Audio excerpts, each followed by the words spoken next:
Hello again, junior scientists. But today, we're not going to be junior scientists because we're going to be junior chefs with our Story Explorers program. Today's activity is brought to you by one of my favorite books of all time, Cloudy with a Chance of Meatballs. Now, this is the time of year that is filled with so much yummy and delicious food. And I know that we like to help our families out in the kitchen. So make sure you check out Cloudy with a Chance of Meatballs. And today we're going to be talking a little bit about food. And we're going to be, I'll be sharing 2 recipes with you today, okay?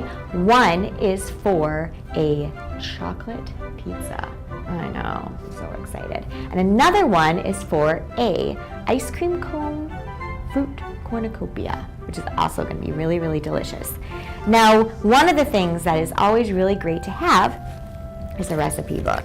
And you can either buy a recipe book or you can make your own recipe book. And as you discover new recipes, you can add them. So for me, this is mine, and I actually added the 2 recipes that I'll be doing today into my own recipe book.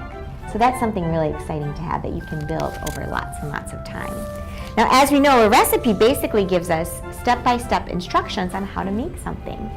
We use measurement to measure cups and liquid, can be in ounces or milliliters. So there's a lot that goes into actually making something. Today's recipe is super easy and you're gonna get to be really, really, really creative. And hopefully our book today, Cloudy with a Chance of Meatballs, will also inspire you to make some really creative things. So we're gonna start with our dessert pizza first. And with our dessert pizza, I'm using a pita, but you can use anything you want as your base. You can use a rice cake.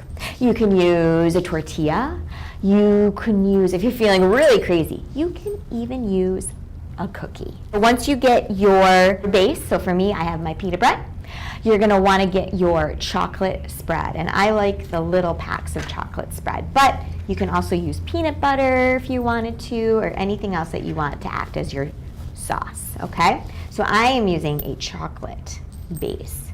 What I'm going to do now then is I'm going to take my chocolate sauce and I'm going to squeeze it on or spread it on to my pita bread. From there, I'm going to spread with my knife. Now, if you are one of my younger junior chefs, you might want to ask a grown-up for some help with that. If not, go ahead and spread. Spread as much or as little as you like, okay? That's up to you. I like a lot, so I'm going to add a lot. From there comes the fun part, my favorite part at least, the toppings. Love the toppings part. Now, I like fruit with my chocolate spread, and I especially love bananas. So I'm going to cut up a banana, and once again, if you're one of my junior chefs, make sure you have a grown-up nearby to help cut up some of your fruits if you're adding them to it, okay? So I cut up my banana, and I add it to my pita base. From there, you know what? I really love raspberries, so I'm going to add some raspberries. Once again, pop on some raspberries. Last but not least, just to add a little bit more flavor and add a little bit more sweetness, I'm going to add some dried cranberries. I love dried cranberries. All right, so I have all of my toppings on my pizza. Now it's time to cut it into little triangles because, as we know, a pizza is always in triangles. I'm going to cut it up. Once again, junior chefs, grab a grown-up. Now that is a good dessert pizza. And like I was saying before, friends, you can be as creative as you like. So our next recipe is our fruit cornucopia. Around Thanksgiving time, a cornucopia is one of those, looks like a little tube. Surprisingly, looks like an ice cream cone. So that's why we're going to be making those today. All right, so first things first, you want to take your sugar cone and you're going to want to take a piece of parchment paper, which looks like this, and you can get it in any grocery store, Target, anywhere like that. And you're going to want to cut a little piece off. The easiest way to do it is just to take the corner and cut the corner like that. After you do that, you get kind of a triangular shape. And you're just going to slip that inside of your your ice cream cone, okay? That make sure that your ice cream cone doesn't get soggy, especially if you're adding fruit, because fruit can be very, very wet.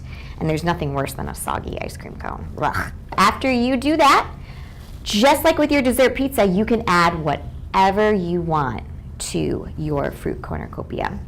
Once again, I'm going to add my bananas because I love bananas. I'm going to stuff those all the way into the bottom. I'm going to add my raspberries because I love my raspberries. But this time I'm going to add something new. I'm going to add some apples because I love apples, and fall is such a great apple time. So I'm going to stuff my apples in here, and those are going to kind of peek out a little bit, and they're going to create this cool kind of cascading effect out of my ice cream cone. And we have our fruit cornucopias. Easy peasy. Easy peasy, my friends. So easy to make, and it's something that's really fun that you can do in the kitchen, and maybe even make some for your family too and share with them, because I'm sure they'd love to have all the recipes that you create as well. So once you do that, my friends, grab your recipe book and make sure you add these recipes to your own personal recipe book, and make sure to check out Cloudy with a Chance of Meatballs and give that a read, not just for inspiration for your fruit pizza and fruit cornucopia, but to also read a really great and funny story about the town of Chew and Swallow. That's all the time I have today, my friends. Thank you so much for joining me today with our Story Explorers program. My name is Miss Erin, and I'm your friendly neighborhood librarian, and we'll see you next time with another fun and exciting activity. Have a great day, guys. Great job.